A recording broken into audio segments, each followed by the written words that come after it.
مولا علی کرم اللہ تعالی وجہ کریم علم کے شہر کا دروازہ ہے، علم کا پہاڑ ہے، اتنا علم ہے آپ کے پاس.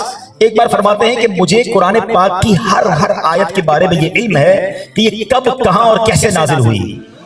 ایک جگہ فرماتے ہیں اگر میں سورہ فاتحہ کی تفسیر لکھنا شروع کروں تو اتنی تفسیر لکھوں، یعنی اتنی کتابیں لکھ دوں کہ ان کتابوں کو اٹھانے کے لیے 70 اونٹ منگوائے جائیں.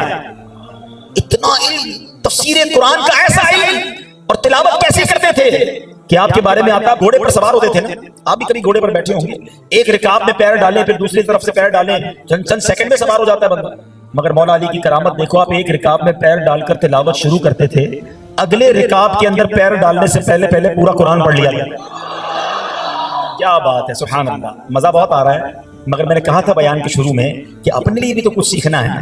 پنجتن کے غلام ہیں نا، مولا علی کے چاہنے والے ہیں، بلکہ آج تو سنا کہ ان کی محبت ایمان کا تقاضا ہے. مولا علی سے پیار کرنا، ان کی تعظیم کرنا، یہ رب کا حکم ہے. لیکن مولا علی تو تفسیر قرآن کا اتنا علم رکھیں.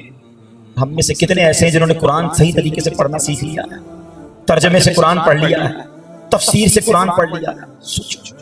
ایک طرف تو محبت اہل بیت کا دعویٰ ہے اور دوسری طرف علم دین سے کتنی دوری ہے. آپ علم کے سمندر ہیں، مگر آج بہت بڑی تعداد وہ ہے جن کے پاس علم دین ہی نہیں ہے. بیسک ضروری علم دین بھی نہیں ہے.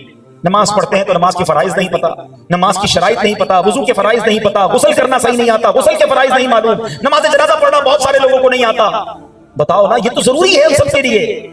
تو اے میرے میٹھے اسلامی بھائیوں، آج نیت کریں کہ آج کے بعد انشاءاللہ پابندی سے نماز اور قرآن پڑھیں گے بھی اور سیکھیں گے بھی انشاءاللہ. علم دین سیکھنے کی طرف آئیے. اور کمال دیکھیں دعوت اسلامی کا مدنی ماحول جو ہمیں علم دین سکھاتا ہے. نماز کے کورسز کر دیے کہ جناب آئیے 3 دن کے لیے فیضان نماز کورس کر لیں، اپنی نماز درست کر لیں. پرابلم پتہ کیا ہے، ہماری نماز درست نہیں ہوتی تو اس کی وجہ سے نماز کی برکتیں بھی نہیں مل رہی ہیں. حالانکہ قرآن تو فرماتا ہے ان الصلاۃ تنہی عن الفحشاء والمنکر، بے شک نماز بے حیائی اور بری باتوں سے روکتی ہے. اب سوال یہ ہے کہ کئی لوگ 20 سال سے نماز پڑھ رہے ہیں پھر بھی جھوٹ بول رہے ہیں، نماز پڑھ رہے ہیں پھر بھی حرام کما رہے ہیں، نماز پڑھ کے بھی بدکاریاں کر رہے ہیں. قرآن تو کہہ رہا ہے کہ بے حیائی سے روکتی ہے، تو قرآن میں تو کوئی شک نہیں، لا ریب فیہ، یہ بے شک لا ریب کتاب ہے. تو پھر نماز روک کیوں نہیں رہی ہے؟ تو اس کا مطلب یہ ہوا کہ there is something wrong، نماز میں کوئی گڑبڑ ہے. نماز پراپر ہو گئی تو بندہ سیدھا ہو جائے گا. ایک بار بڑی پیاری بات ہمارے نگران شورا نے فرمائی. کسی نے سوال کیا کہ آپ نماز پر اتنا فوکس کرتے ہیں، نماز درستی کی بات کرتے ہیں، بندوں میں اور بھی برائیاں ہیں. فرمایا بندے کی نماز درست کر دو، باقی بندے کو نماز درست کر دے گی. پہلے نماز تو ٹھیک ہو جائے نا. پرابلم یہ ہے کہ نمازی بھی ہیں پھر بھی گناہوں کی عادت نہیں نکل رہی ہے. میں اس کو آسان لفظوں میں سمجھا دیتا ہوں. آپ میں سبھی کے پاس موبائل ہیں، اپلیکیشنز ہوں گی، پاسورڈ ہوں گے، موبائل کھولنے کا پاسورڈ الگ ہے، بینک اکاؤنٹ آن لائن ہے تو اس کا پاسورڈ الگ ہے، اپنے جناب سوشل میڈیا کا اکاؤنٹ ہے تو اس کا پاسورڈ الگ ہے. پہلے ہم جب یہ باتیں سمجھاتے ہیں لوگوں کو سمجھ نہیں آتی تھی، کہتے ہیں یار ایسا نہیں ہوتا، اللہ معاف کرنے والا ہے، سب چلتا ہے. میں آپ سے پوچھتا ہوں، آپ نے اپنا پاسورڈ لکھا ہے ABCD، یہ آپ کا پاسورڈ ہے مثال کے طور پہ، اور آپ نے چھوٹے ABCD میں لکھا ہے. اب اگر کوئی شخص آپ کا موبائل لے اور پاسورڈ بڑے A لکھ دے، باقی BCD بھی چھوٹا ہی لکھے، تو ویب سائٹ کھل جائے گی آپ کی؟ بتاؤ نا، موبائل کھلے گا آپ کا، آن ہوگا؟ ارے بھائی وہی A تو لکھا ہے لیکن کیپٹل ورڈ میں لکھا ہے نا. آپ کہیں گے نہیں جناب جو لکھا ہے وہی لکھنا پڑے گا. اچھا چلیں ABCD چھوٹا ہی لکھتے ہیں لیکن بیچ میں ایک چھوٹا سا نقطہ لگا دیتے ہیں. اب کھل جائے گا موبائل، ویب سائٹ کھلے گی؟ نہیں. اچھا اگر نقطہ بھی نہیں لگاتے، ایک ورڈ اور دوسرے ورڈ کے بیچ میں اسپیس دے دیتے ہیں، خالی جگہ چھوڑ دیتے ہیں.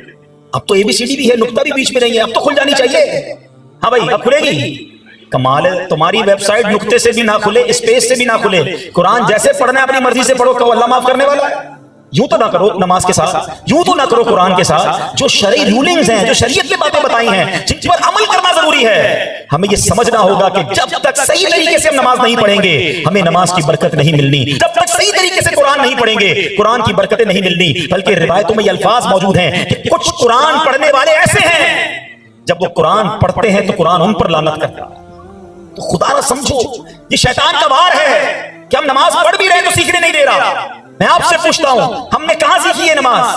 دنیا کی ہر چیز بندہ سیکھتا ہے، ہم نے دیکھ کر نماز پڑھنا شروع کی ہے، سیکھ کر نہیں.